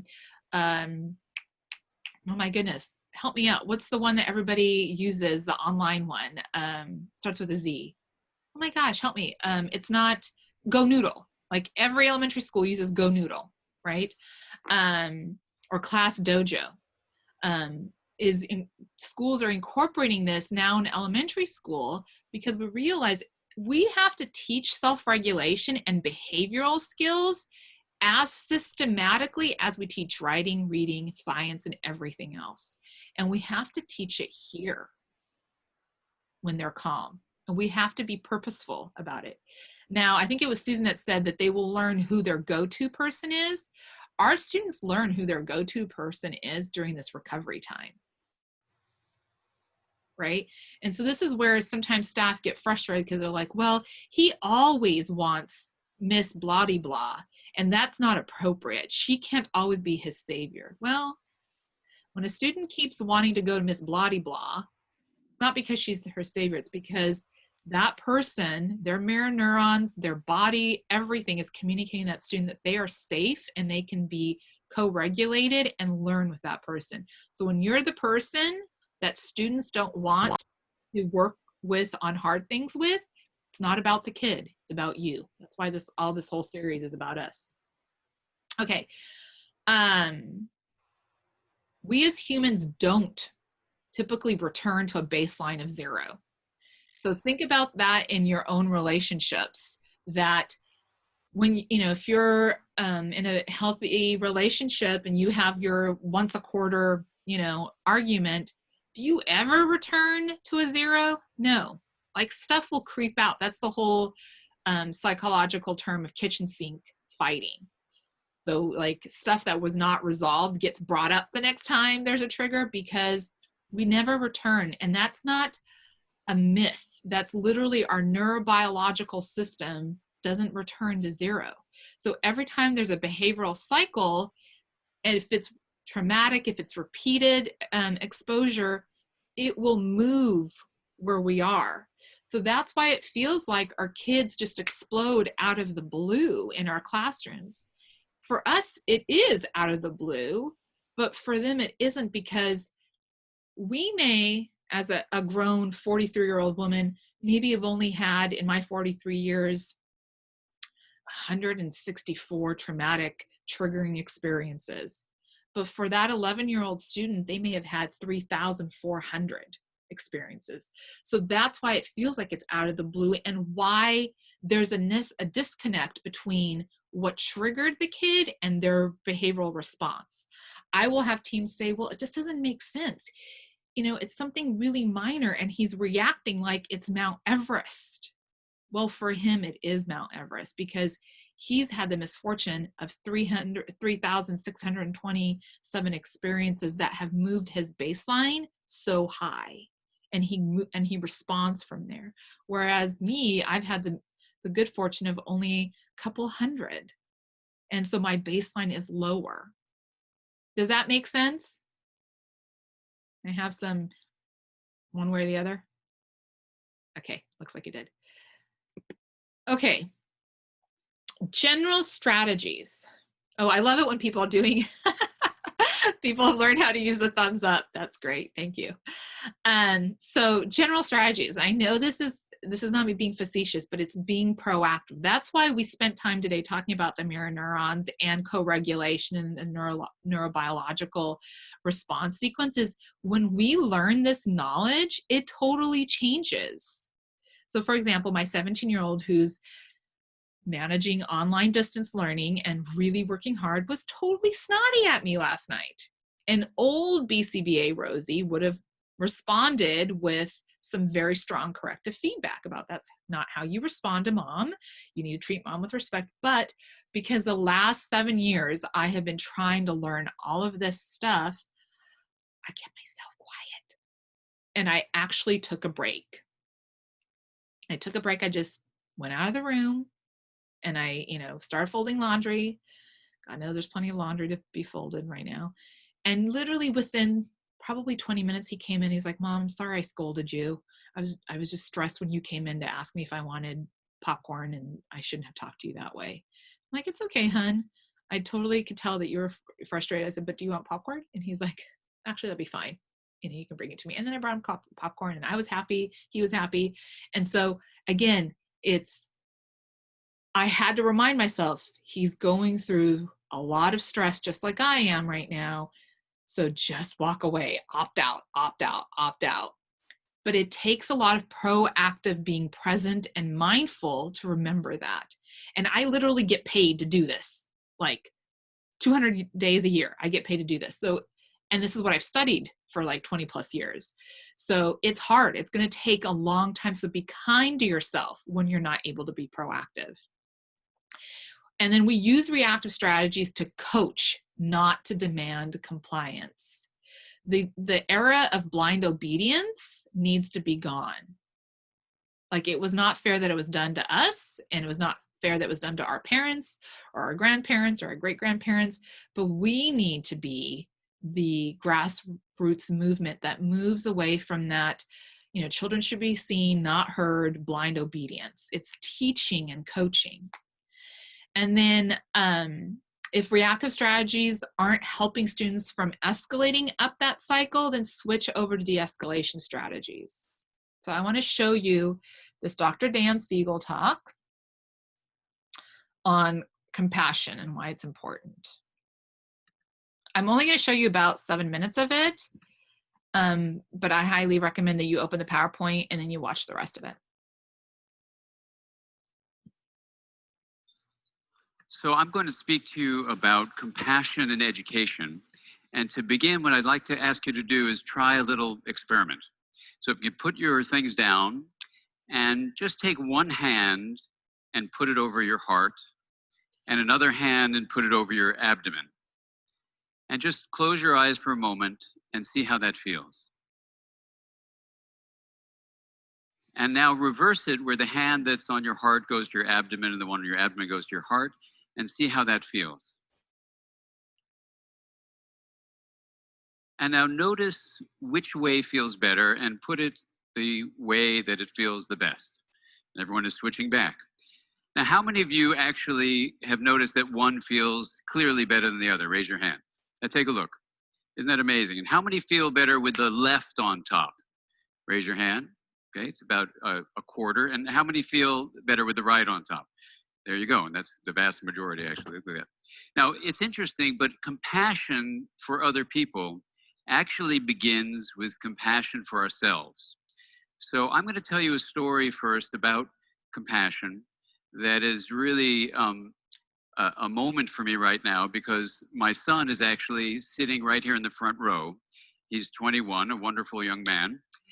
And this is a story about when he was less than 1 year of age. And I've never told him this story. This is quite a moment. But I'm trained as a physician. And you may know that physicians start medical school with a high degree of empathy and compassion. That might surprise you. But as they track compassion and empathy through education in medicine, it gets less and less and less. It's a very serious problem about medical education. And there I was, a physician. I had trained actually in pediatrics. I had trained in adult psychiatry, child psychiatry. I was actually board certified. I was now with an NIMH, National Institute of Mental Health grant to study attachment. We had our first son. And I found that when he would cry, I would really care for him, and I could feel his suffering, and I would take care of him. And if he continued to cry, I would try to take care of him some more. And then if he continued to cry, something shifted inside of me. And there's a lot of people nodding their heads. And I would find that my muscles would get very tense. And he would continue to cry. And then I would find my jaw was like this, and I would get very, very irritated with him. And I would become anything but compassionate. I would become impatient, intolerant. I wouldn't be able to see him clearly. And that, of course, agitation in me only made him more agitated. So I was very, very confused. All the years of therapy I had to figure out what happened in my own childhood seemed to vanish at that moment. And I figured there must have been something that went on. So I made up something in my mind about my mother must have ignored me for a long time when I was a kid or something. That really didn't do much. So then I figured, okay, maybe it had something to do with what? I didn't know. Well, a flashback came to me where I was a pediatric intern and we were trying to save these young children, and they were crying in our faces, and yet we had to get a sample of their blood to save their lives. And we had to find a way to ignore, to become numb to their suffering, or we wouldn't have been able to care for them. And so then I said, okay, maybe what's happening is all that trauma of being a pediatric intern shut me down. And what was really amazing about it is it really helped about halfway. I became much more tolerant and patient with you, with my son, and I could be there for him. But still there were these moments when I would explode in irritation, which really confused me. So I had to do a lot more soul searching of why I would sort of flip a switch. How could I be compassionate sometimes, but not compassionate all the time? What was going on? Well, I met with a bunch of my pediatric co-interns from back in the day, and we had long talks, and I did a lot of internal reflection. And what I'm about to tell you is actually very embarrassing and shameful to tell you. But I came to realize for myself, as was true with my colleagues, that when we saw how helpless other people were, in this case, we were pediatricians taking care of children, and how helpless their parents were, that helplessness in them evoked a feeling of helplessness in us. And we were never taught anything in our training of how to be aware of our emotions and soothe them. Zero, nothing. We were given nothing but instructions on how to care for the physical aspect of the body. And so I learned, in fact, that I wasn't prepared, but here's the part that changed everything. I realized that when I was an intern in pediatrics, I learned what unfortunately is very common among my colleagues in medicine.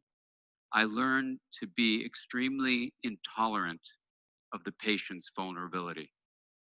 And I began to hate them for their vulnerability, for their helplessness. And here I was, now a psychiatrist, taking care of my son, who at 3 months, 4 months, 5 months of age, of course, is incredibly what? Vulnerable and helpless. And when I realized that it was my own sad way that the socialization system for me, and it turns out for many of my colleagues when we would speak alone about this, we could understand, in fact, that that situation of being faced with emotions that you cannot bear, you learn some mechanism of shutting them down.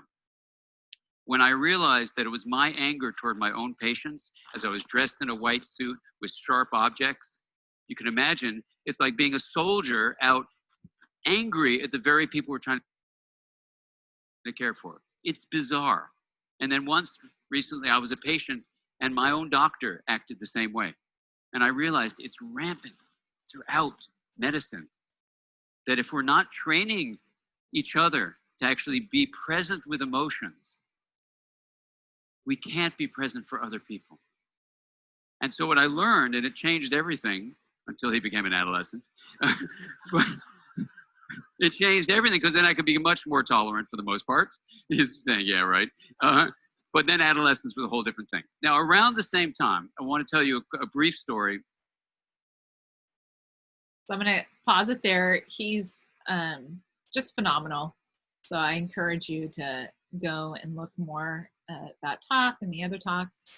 But the reason that compassion is so important is that in order for us to have compassion for our students, we have to have compassion for ourselves. And there was something really, when I heard that, that was super like mind-blowing for me, that when we think of doctors, when we think of medical doctors, we think of like the smartest humans on the planet, right? Especially like neuroscientists, like he is, a pediatric neuroscientist. And when he said that they're literally taught zero on how to manage and respond to their own emotions. And therefore, if they don't learn how to do that, they're not going to be able to do that with their patients. And so this is why these behavior talks are not about really what we do to the kids. It's more about what we're learning to do with ourselves, because what we learn to do with ourselves is what is going to translate into how we can support and coach our students. Okay, co-regulated learning. So very basic ways of how to facilitate co-regulated learning. Providing a warm, responsive relationship. So as the BCBA, the behavior specialist, I get to work on the toughest cases. And I had a student in February ask me, Dr. Rosy, why are you always so nice to me? I'm so mean to you. And I've known the student now for multiple years. She's an 8th grade student. And I said, because honey, I see how hard you're trying. And it's not easy to keep trying things that are hard. And she just kind of looked at me and she goes, really? And I said, yes, really. Every day is a new day because I know what you're doing is really hard. I said, I hate swimming in the ocean. And if I had to go swim in the ocean every single day for 6 hours a day, I would get cranky and I'd probably lash out at my trainer as well. And she totally laughed at that. And so having a warm, responsive relationship is key. And that means no matter how hard a day is, the next day is a clean start. Maybe they're not on their way to earning that field trip, but it's a new green card, clean. I can't say the idiom right now. It's a fresh start with your relationship. We cannot be successful educators coming into the classroom and holding a grudge with our students. Our mirror neurons are going to be going out of whack. Our students are going to pick up on that, and we're setting the stage for a terrible day. Structuring the environment. I know that sounds simplistic. It's not, especially with our students who have behavioral issues. Sometimes when they're constantly tearing things off the walls, we don't want to put things back up. We don't want to make the classroom look inviting because it's hard work to keep doing that. We have to stick to it. And then again, it's teaching and coaching self-regulation skills outside of the crisis. Literally, there's no learning going on in the crisis. So I just want to remind people that we started 10 minutes late, so we're going to end 10 minutes late. So I'm so sorry about that. And if you have to leave early because you have another Zoom you have to go to, write your name in the chat room right now so we have attendance. I only have a handful more slides I'm going to go over with you guys. So additional co-regulated learning, what we can do. So requesting information. So what do you guys think we can do right now? I see that we're all kind of wiggly right now. So what can we do together, right? Modeling thinking. Right now, I feel like this is really hard. I feel like we didn't have enough time because the assembly cut our recess time. And I think we're having a hard time with learning this. What should we do, right? Or with high schoolers, right? Yeah, this content is hard. So what can we do right now, guys, when we're dealing with things that are stressing us out, that are triggering our bodies? And then providing those coaching and prompts for thinking and reflecting on how to opt out. So maybe saying out loud, so you're not singling out to a student, okay guys, this part right here I can see is getting overwhelming for people. So if you feel comfortable with it and you want to keep on going, keep on going. If you're beginning to feel like you're getting overwhelmed, just pause. take out your drawing book, take out another reading item, and work on that, and then, you know, we can come back to it, right? So reactive strategies, I kind of want to talk about how to prompt and support using those coping skills when students are already beginning to show those triggers. They're already getting upset, they're already kind of struggling, they're putting their head down, they're wandering around the classroom, they may begin to saying some negative stuff. So I kind of organize it in 3 different ways. So prompting students to use a coping skill that can be done in the classroom. So for drawing for a few minutes, reading for a little bit, using a sensory item like putty or molding sand, finding, you know, a few more pictures in a magazine for their collage book. For elementary and junior high students, it's a little bit easier than with high school students to do this, but with elementary and junior high kids, you can just walk by. A lot of times when I go into my classrooms and support my teams and I begin to see the student who's just beginning to show those soft signs for getting triggered, I'll just go into like the sensory cabinet and I go get the sensory sand and like the TheraPutty, and I just walk up. I don't even say a word. I just walk up to the student and I just hold them out there. And usually they'll grab one because we've proactively taught them, hey, sometimes staff are just going to come up and they're going to have like a little tray of like coping tools you can use, and then they'll do that. Or you can walk by.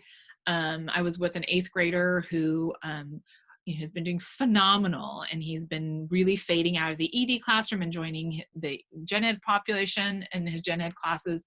And I could tell he was really having a hard time in the science lesson. So I just went up to him and I put a Post-it, because, you know, kids are sensitive in junior high and high school. They don't want to be singled out. And I just wrote a Post-it and put it on his desk really discreetly. And then I also made sure I wrote a Post-it for like another student.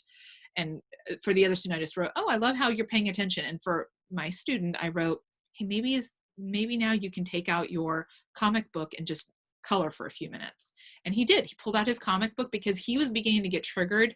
So he couldn't use his executive function to think of, oh, I should use my coping skill.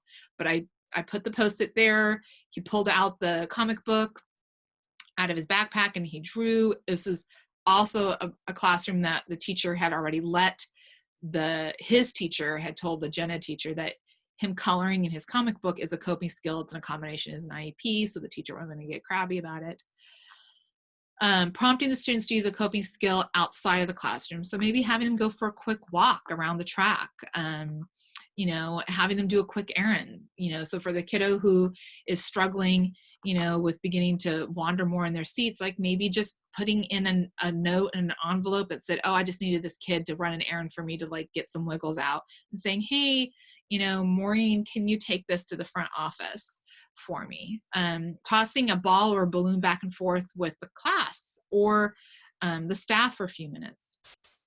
And then prompting the students to take a break. So if possible, I need to move my bar over so I can see what I'm doing.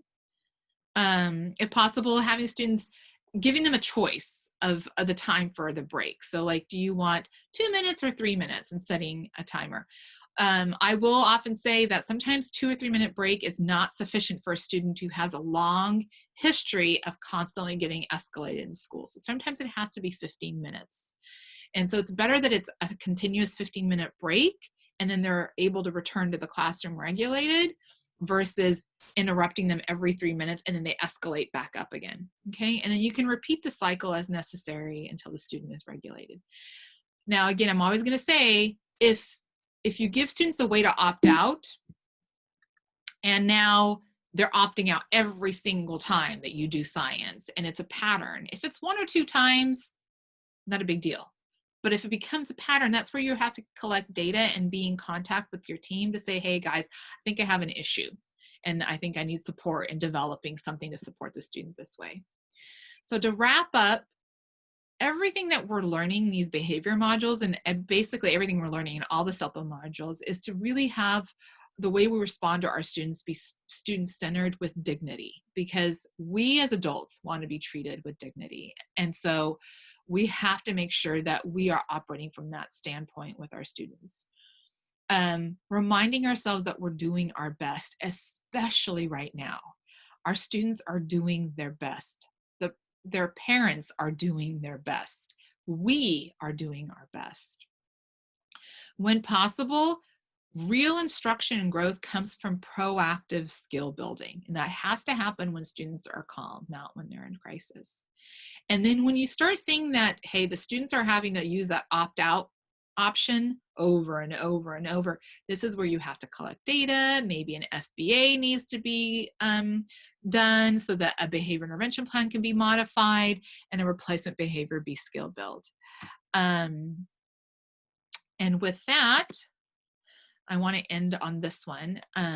Forgive yourself for not knowing what you didn't know before you learned it. And I think that, like I shared with you guys early when I listened to one of the podcasts, I just was mortified as a parent that I had like ruined my 17-year-old. And we're going to mess up. We're going to fall short on a daily basis because we're just human. And so forgive ourselves and be compassionate, like Dr. Dan Siegel said, is critical because we're learning. Just like our kids are a work in progress, so are we.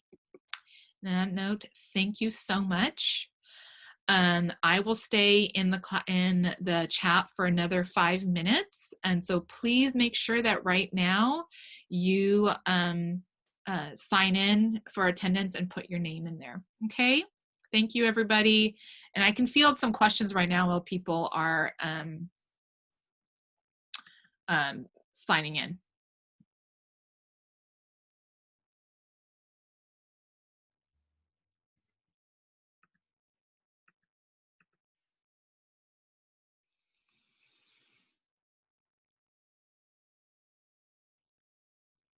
Does anybody know how we sign in? Yes, so in the chat, you write your name. And I'm sorry, where? In the chat, on the bottom of your tool, there's a little icon that says chat. You click on it, and then you write your name. Where it says to everyone? Yep. Oh, I didn't do that for the class yesterday or the day before. Oops. Yeah, we should be doing it. It's not a terrible, I mean, it's okay.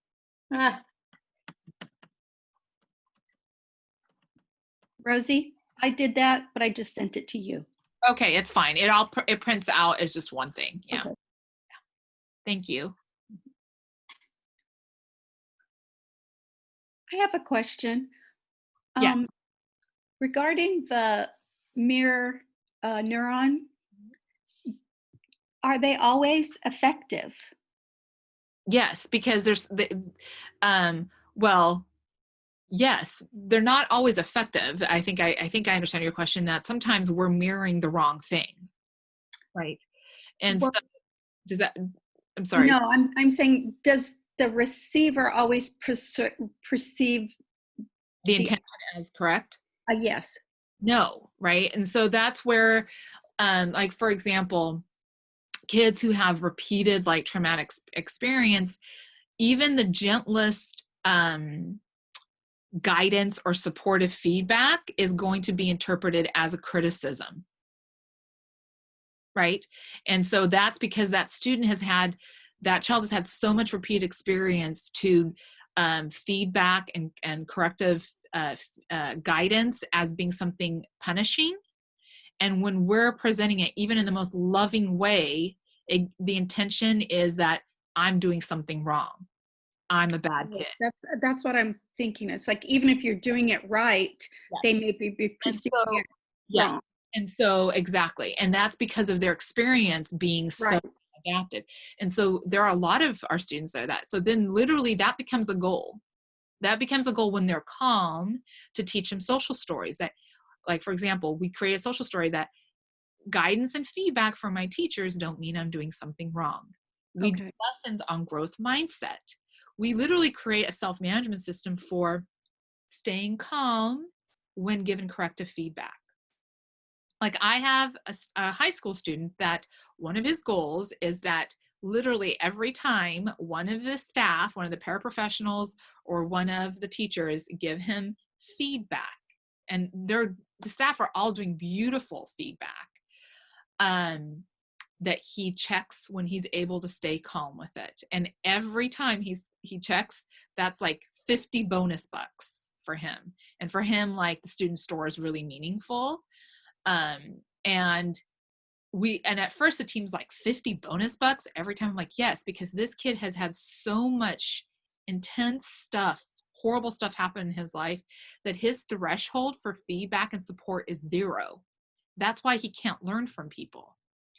And so we started with that, and it took about a month for him to be able to tolerate that. And you could literally see him grinding his teeth. In fact, I started having to buy him gum because I'm like, dude, you're going to like wear out. You could give yourself TMJ. And then after a month, you literally saw him relax. And then it wasn't every single time, it became for every period. Was I able to stay calm when given feedback? And then the self-management just wasn't even like the student store. It was once a week.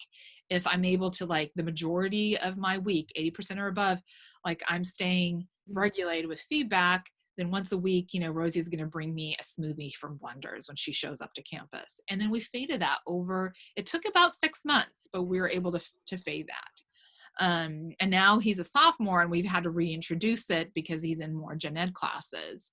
And but again, I don't know if it was you who was that asked that question. It was a really good question. Was it Cindy or Nicole?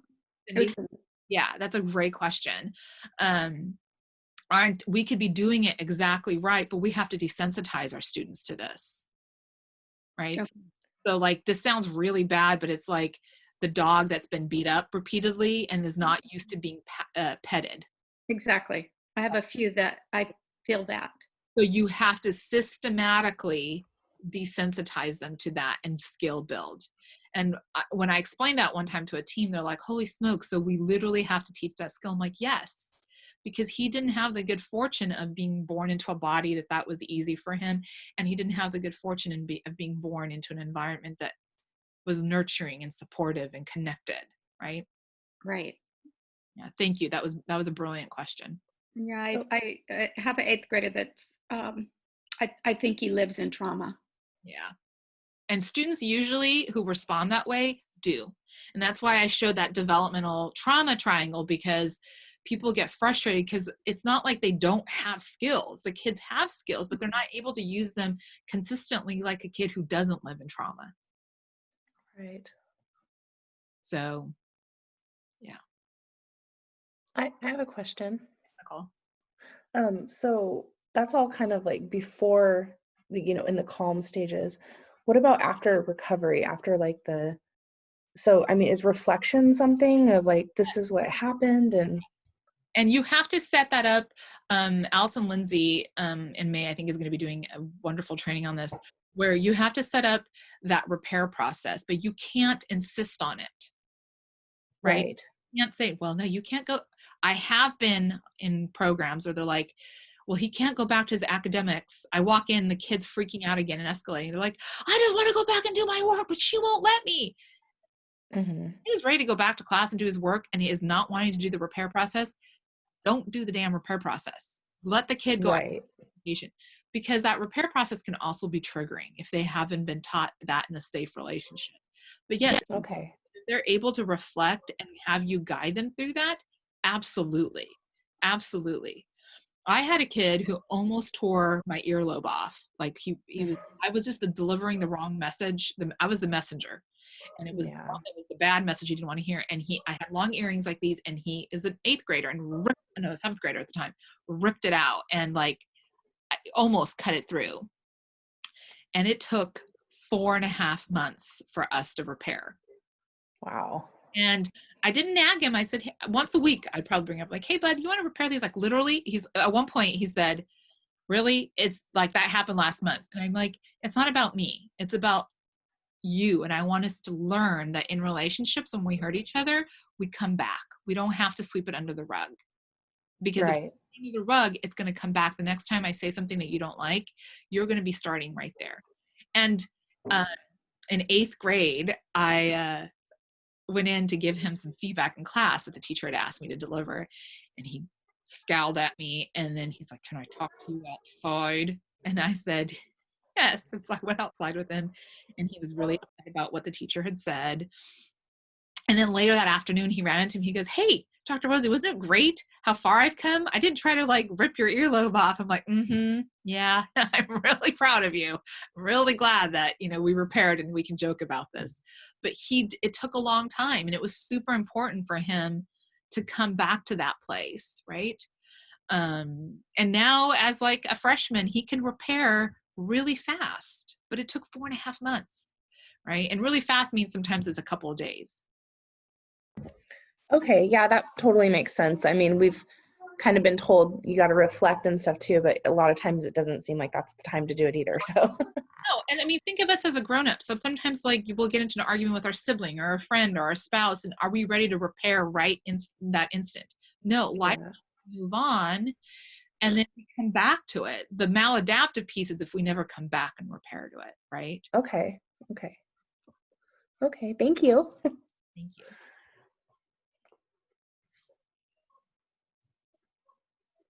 Thanks, you guys. I really appreciate everyone's attention and support, and I hope to see you soon. Bye, guys.